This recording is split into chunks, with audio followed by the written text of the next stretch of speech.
254 is target. 253 for 7. 42 balls to 89. Sanju Samson, Ishan Kishan 18 balls to 39. అందరూ వాళ్ళ పని వాళ్ళు చేశారు. 25 balls శివన్ దుబే 43, 4 sixes. అలాగే హార్దిక్ పాండ్యా 12 balls to 27. అలాగే తిలక్ వర్మ 7 balls to 21. అంటే వాళ్ళ పని ఏదైతే మనం ఫస్ట్లో వీడియోలో మాట్లాడుకున్నామో ఇది T20 మ్యాచ్, మీ పని మీరు చేసుకోండి.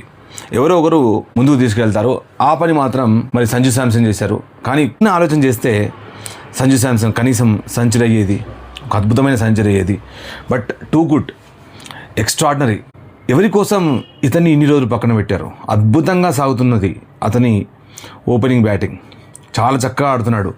ఎవరి కోసమో మరి సంజు శాంసన్ని పక్కకు పెట్టడం, తర్వాత ఎన్నో మార్పులు చేర్పులు ఇషాన్ కిషన్ అని అవాలని వీళ్ళని అని చేసి ఎంత కంగారు పెట్టారు. ఎంత అద్భుతంగా ఆడుతున్నాడు, స్పిన్నర్లు ఎంత బ్యూటిఫుల్ ఆడాడు. అబ్జర్వ్ చేశారా మీరు?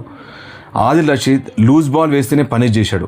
But Adil Rashid most of the times loose ball 1-2 అలా వెరీ రేర్గా ఇస్తాడు, దాన్ని సిక్సర్గా మలిచాడు. ఆ తర్వాత వేసిన బ్యూటిఫుల్ బాల్స్కి వికెట్ టేకింగ్ బాల్స్ అవి, ఆ వికెట్ టేకింగ్ బాల్స్కి అద్భుతంగా సింగిల్ తీశాడు, లేదంటే డిఫెన్స్ ఆడాడు. ఎందుకంటే తన వికెట్ను కాపాడుకోవడం చాలా ముఖ్యం.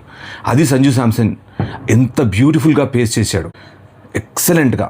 అసలు ఎక్కడ కూడా తడబడలేదు. మొదటి బాల్ నుంచే తన ఆలోచన ఏంటో ఎక్కడైతే మరి లాస్ట్ మ్యాచ్లో ఆపేశాడో అక్కడి నుంచే మరి ఈ మ్యాచ్లో మొదలుపెట్టాడు. సో ఈ మ్యాచ్ లోపల అంటే నాకు సూర్యకుమార్ యాదవ్ అంత పెద్దగా ఇంప్రెస్ అనిపించలేదు. ఒక సిక్సర్ కొట్టొచ్చు, బట్ సూర్యకుమార్ యాదవ్ గురించి మాత్రం అంటే నాకు అంత పెద్దగా సాటిస్ఫాక్షన్ లేదు. అతను బ్యాటింగ్ 6 balls లోపల 11 runs. ఒక కెప్టెన్ అయి ఉండి చాలా మంచి ఇన్నింగ్స్ ఆడాల్సింది ఉండే. అలాంటప్పుడు తను రాకుండా హార్దిక్ పాండ్యాని పంపేది ఉండే. ఏమైనా అనుకుంటారో మరి, ఎందుకు తను ఉన్నాడు అనుకుంటారో ఏమనుకుంటారో, మరి అతను రావాల్సి వచ్చింది, రావడం, అలాగే 6 balls 11 runs అవుట్ అవ్వడం. ఎందుకంటే అక్కడ కీలకం, ఎందుకంటే హార్దిక్ పాండ్యా కొద్దిగా ఎక్కువగా బాల్స్ ఉంటే హార్దిక్ పాండ్యా మంచి టార్గెట్ను పెట్టేవాడు. సో ఎందుకంటే హార్దిక్ పాండ్యాకి నార్మల్గా మీరు అబ్జర్వ్ చేయండి, హార్దిక్ పాండ్యాకి వచ్చే వరకు బాల్స్ ఉండట్లేదు. సో అంటే తను ఫస్ట్ స్ట్రైక్ తీసుకొని కొద్దిగా బాల్ని అర్థం చేసుకొని పిచ్ని అర్థం చేసుకునే టైం ఉండట్లేదు హార్దిక్ పాండ్యా. కనీసం ఒక 2-3 balls he has to hit. అదే ప్రాబ్లం అవుతుంది హార్దిక్ పాండ్యాకు. అలాగే శివన్ దుబేని ముందుకు పంపించి కూడా ఒక మంచి పని చేశారు. సో అక్కడ అర్థం చేసుకున్నారు ముఖ్యంగా, ఎందుకంటే ఆదిల్ రషీద్కి ఇతనే సరైన మరి బ్యాటర్ అని చెప్పేశాడు. అతను కూడా వచ్చి అద్భుతంగా ఆడాడు. కొద్దిగా ఆర్చర్ బౌలింగ్ లోపల షార్ట్ బిట్ బౌన్సర్స్కి ఇబ్బంది పడ్డాడు. బట్ మొత్తంగా టోటల్గా చూస్తే ఇది ఒక మంచి స్కోర్ అని చెప్పుకోవచ్చు.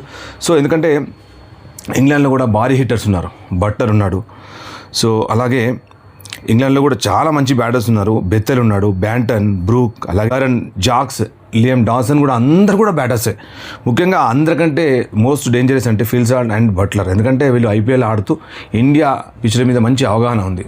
సో సెకండ్ పార్ట్ చూద్దాం. సెకండ్ పార్ట్ అయిన తర్వాత మరొక వీడియో